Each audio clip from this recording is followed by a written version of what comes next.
All right, this is chapter 4 of the text that we're using, Active Calculus 2.0. And I'm going to go through this first part of this chapter, this first section, 4.1. And I'm doing a video because, uh, excuse me, some cancellations of classes and whatever. So the first thing I want to do is look at this preview activity 4.1.1. Now I'm looking at a PDF version of the text, so it's excuse me, looks a little different than the regular text. Again, that's Active Calculus, and you can go to Active Calculus website. Just Google Apple Active Calculus, and you can find this book there. This preview activity. Suppose that a person is walking along in a straight path that walks at 3 miles per hour. Okay, so this is miles per hour, so this is the velocity, and this is hours, so that's the time, and it's going at 3. So if that's 4, this is 1, 2, 3. And so the graph of their velocity is constant 3, and that's what the graph would look like. Now, how far did the person travel? Now this is going to be well, if they're traveling at 3, after 1 hour they're going to go 3 miles, and after 2 hours they're going to go 6 miles, and the graph is going to look like this. Okay? So, and again, this would be the position, and sometimes t would be 3 times t. That's what the equation of this line is. And the derivative of that, s prime of t, would be 3, and that's also what the velocity would be. And it looks like this. Now, from last quarter calculus, 172, we knew the derivative of this makes this. But how do we go from here to here? Well, we know we have to make a graph with a slope of 3. That's because this is a graph of the slope. But there's another method for going from here to here that's what we're going to be emphasizing, especially in chapter 4 here. And that's looking at the area under this curve. Now, if I just look at this area right here, it happens to be 3 miles per hour tall, and it's 1 hour long. And so if I multiply these two to get the area, the height times the width, I get 3 miles per hour times 1 hour. The hours will cancel, and I get an area of 3 miles, which is how much vertically this changes over that 1 hour. Over 1 hour, this graph goes up 3. And the area here is again 3 miles per hour for 1 hour, which is 3 miles. This graph goes up another 3 miles in that second hour. So the area represents the change in this graph here. That's the key idea of what they're trying to get you to go through on this preview activity. And that's the lead-in to this. So, they say the area under the velocity function. Now they made a graph here. They said, look at the area here. If the velocity is 2, this is too high, and this is a half an hour wide. So 2 times 1/2 is 1, and this would be mile. So the distance would change 1 mile in this half hour, from 1 hour to 1.5 hours. The graph of the distance should go up a half unit. Now this is pretty easy to do because these are all nice rectangles. Now if we try to use rectangles under a curve that's crooked like this, they're sometimes going to overestimate and sometimes going to underestimate. For instance, if I drew rectangles here where the left side of the rectangle was on the curve, the next one, if the left side was on there and I just draw a cross, and the left side is on the curve, draw across, the left side of this rectangle, its height is on the curve, the left side of this rectangle is on the curve, and then the left side of this one is on the curve. These are rectangles where the left side is always on the curve. They would be underestimating the area for a while, then it'd be overestimating, and then underestimating. The net result might be that it's pretty close to the correct amount. But we're going to talk about doing rectangles under these in section 2, and whether we use the left side or make rectangles where the right side is on the curve, or maybe the middle of the interval is on the curve for the height of the rectangle.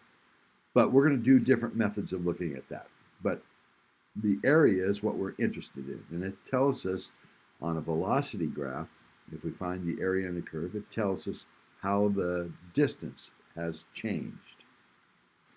So here they go through this calculation, getting 1 mile for the area here. And here they would get, let's see, a half times 1.5 or something. It gives us, or 3, 2 something, gives us an area of 1 something, 1.25. You can see here on 1.25 here. You can see here all these rectangles have the left side on the curve. This is what I was talking about. This is one way of estimating the area under the graph of a curvy. Then they give you a table here and say, what if we had a graph that looks like this, which has this table of values at time 0, the velocity is 1.5, at time a quarter of an hour, or 0.25, 15 minutes, quarter of an hour, it's 1.789, etc., going through the table and looking at the graph. And we could, if I wanted to estimate the area under this curve, I could do rectangles for every 15 minutes. And if I put the left side of my rectangles on the curve, the next one would go up here. And so if I were to add up the areas of all these, I would get an underestimate because when this graph is increasing, the left side would always be low for, it's pretty close right there, but low for the height of what's really going on. So I'd be getting an underestimate. But what that looks like in the table is I would be taking, this is the height of that first bar, 1.5, this first rectangle, it's 1.5 high, and its width, well, each one of these I'm making 0.25, a quarter of an hour, 15 minutes. So I take 1.5 times the change here of 0.25. Then the next one I would use this times 0.25. And then the next one I'd use this times 0.25. And this times 0.25. And I wouldn't use that one if I were doing these all on the left side. And that's how I'd estimate the area under here. The sum of all these products, this times 0.25, this times 0.25, this times 0.25, the sum of those products would be how much the distance change was for the 2 hours, an estimate. an underestimate because these would be a little shy on the area. More on estimating the area will happen in chapter 2, as I said, or section 2, as I said. Okay, that's pretty much what I covered day 1 in this class, in case you were one of the students who weren't here or missed it. Day 2, this is what I talked about. 2 approaches to the area and anti-differentiation. Okay, and that's what this class is about, anti-differentiation and the area. So here, again, is basically the preview activity. Something's moving along at a velocity of 3. If you calculated the area from a quarter of an hour to 1.5 hours, that's 1, 2, 3, 4, 5 quarters, 1.25 hours. The height is 3. If I multiply that, I get 3.75. In this time interval over here, from a quarter of an hour to 1.5 hours, this graph should increase 3.75. Well, this is 0.75 plus another 0.75 takes it there, plus 3, 1, 2, 3 takes it to 4.5. And so that's how far it should be at 1 hour, 4.5. So the area under the velocity graph gives the distance graph change in it for that time interval. That's what they're trying to get you to see here. They talk about how to calculate the area here and to see that change in the graph. Then they said if a ball is tossed vertically upward, and this is the velocity of it, where t is measured in seconds and v is in feet per second, and over this interval, and I said in class, let's graph this. What would this graph look like? Well, this is a line with a slope of negative 32 starting at 32. So here is a picture of that graph.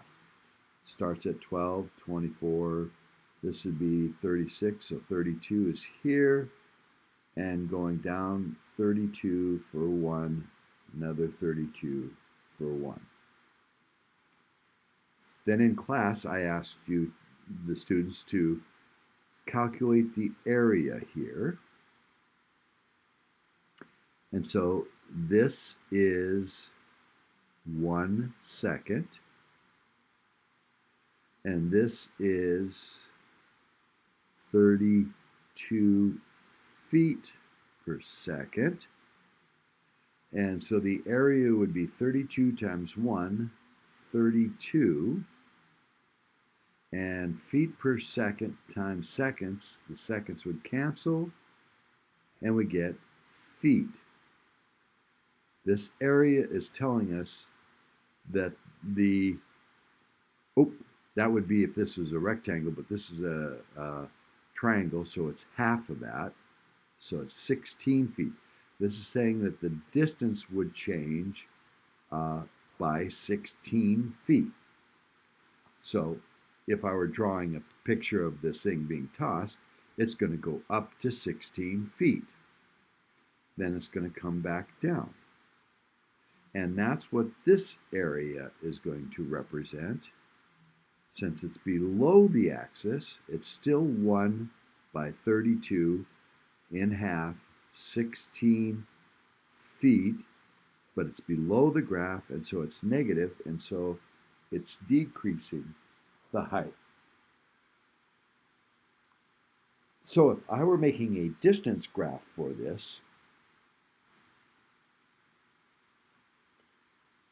if I had 4, 8, 12, 16 feet, and this is 1 second, and this is 2 seconds, this object that's being thrown up will go to 16 feet and then come back down. And we talked about things being thrown in the air enough that you know that that would be parabolic, a parabola. But you also know that if this is a line, has an equation like this, that you get an equation like this, you would have to take the derivative of a quadratic to get something that looks like this. And again, the position graph, you take the derivative, you get the velocity, and it looks like this. So, we have negative velocity and positive velocity represented here. And we have a position graph. Now, these are things, this stuff here is related to the next page graph, and here it is. They said, this is a miles per hour, this is a velocity graph, this is the time, it's in hours, and it goes from here to here, which is 1.5 hours, and this is 3 miles per hour. So if we take 1.5 times 3, we get 4.5. The hours cancel, and we get miles. So over the first hour and a half, the distance should increase by 4.5. And that's what this graph is showing. Then here, the area is 2. It's a half wide. And if you look carefully at the units, this is 4, because that's 4.5. There's 3.5, 3, 2.5, 2, 1.5, 1, half, 0. So this is 4 this way, 4 miles per hour. And this way it's 0.5 hours. So 0.5 times 4 is 2 miles. In that next half hour, it should, and this is negative, it's below, go down by 2 miles per 2 miles. And that's what they're showing here, going from 4.5 to 2.5. And then they figured the area here and had it go up by 3. So that's what all of this calculation is saying. The distance traveled between 0 and 1.5 hours is 3 miles per hour for 1.5 hours, or 4.5 miles. 2 miles and 3 miles, what we figured out here. Then they said, this is important to get, it said, what is the total distance traveled? Well, it went 4.5 miles, then it backtracked 2 miles, but this thing actually moved the 4.5, then it moved back 2, making a total of movement of 6.5, plus 3 more, 9.5. So the distance traveled is 9.5 miles. However, since some of it's backtracking, the actual change in the position was 4.5 minus the 2 plus the 3.5, so it's only 5.5 miles from where it started, but it traveled 9.5 miles to get there. It went forward 4.5, backward 2, and then forward again 3. So the total distance is the sum of these 3. But when you figure out the total displacement, you got to consider these as positive variance and that's negative variance. You've got to subtract this from the total to find out how far you are from where you started. You're 5.5 from where you started, but you traveled 4.5 plus 2 plus 5, 9.5. So that's the difference between distance and displacement. And that's what they wanted you to get out of that example. Then in class,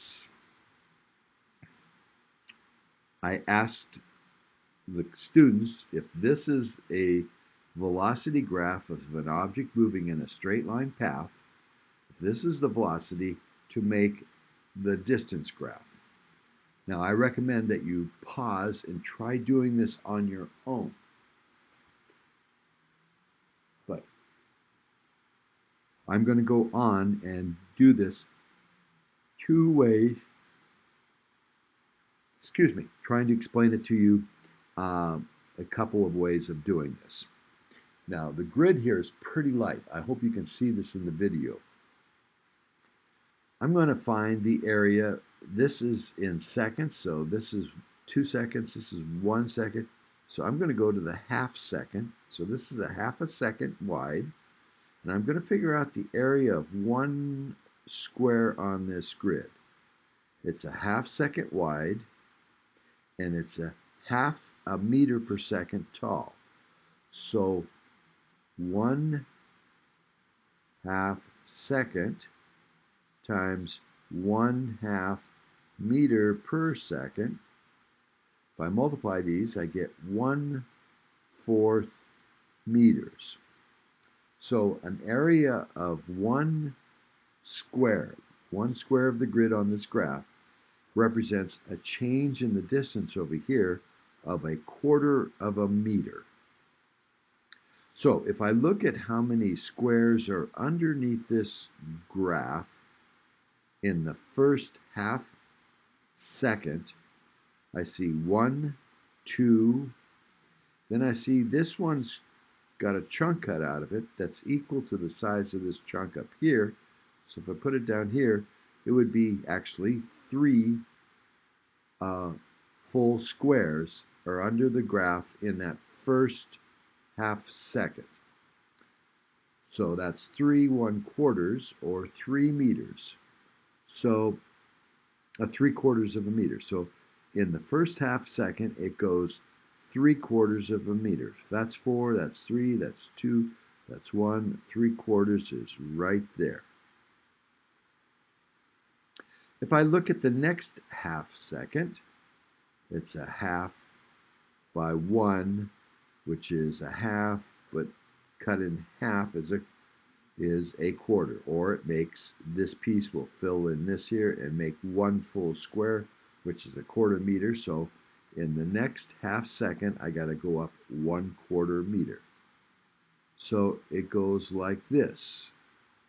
And you should realize that this is not straight. This is linear, and this is the velocity. It's the derivative of this. So if this is linear, this has to be quadratic. This is a part of a parabola. Now what happens in the next half second? Well, I get, again, a single quarter. This piece will fill that up and make 1 square, 1/4 meter, and it's 1/4 meter, it's negative area, so it comes back 1/4 of a meter, so it's coming down. And then this area will match that area, which was 3/4. 1 square, 2 squares, and this plus that piece make 3 squares. 3/4 takes us back down to a total distance of 0, minus 3/4 from we were at 3/4, down to 0.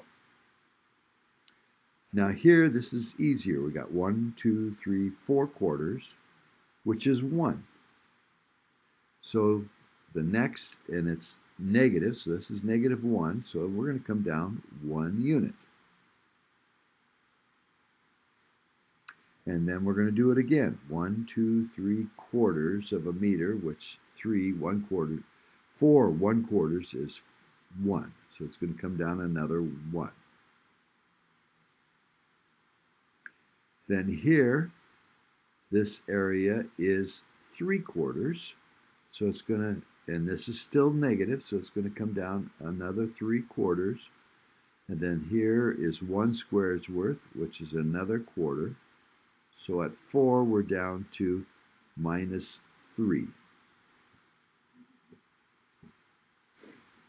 Now, this is going to match, and it's going to cancel the area that we have here. So this first section is going to be equivalent to 1 square, if that piece is over there. So it's going to move us up 1/4, because this is positive area, so it's going to increase. Then this is going to be 3/4 in that next half second.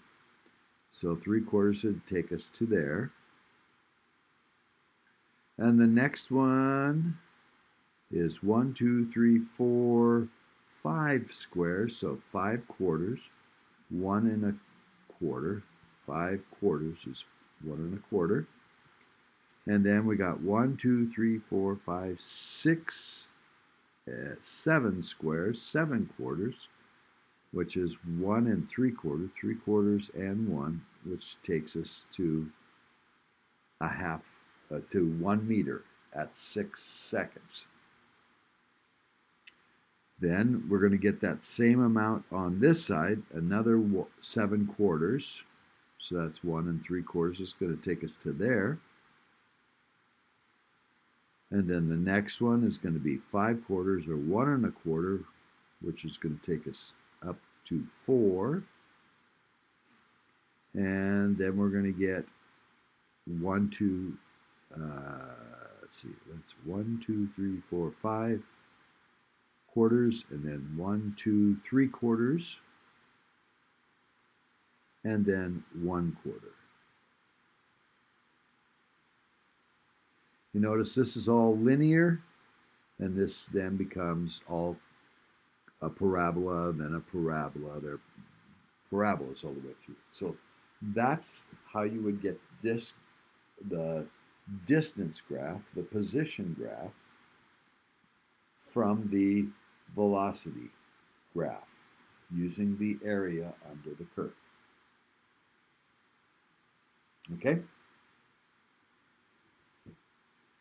So the questions they ask you here is trying to get you to do this idea. Okay? So, I think that brings me to the end of section 1. They have a summary here. So you should be ready now to go ahead and work on the exercises. Now, if you haven't been to class yet, because of weather conditions or because of illness, this homework is due on Friday on paper, 1 through, I think it's 10 problems in this first section. Yeah, 10 problems. Okay, well, good luck with that. And please read the syllabus if you haven't yet. That's on campus.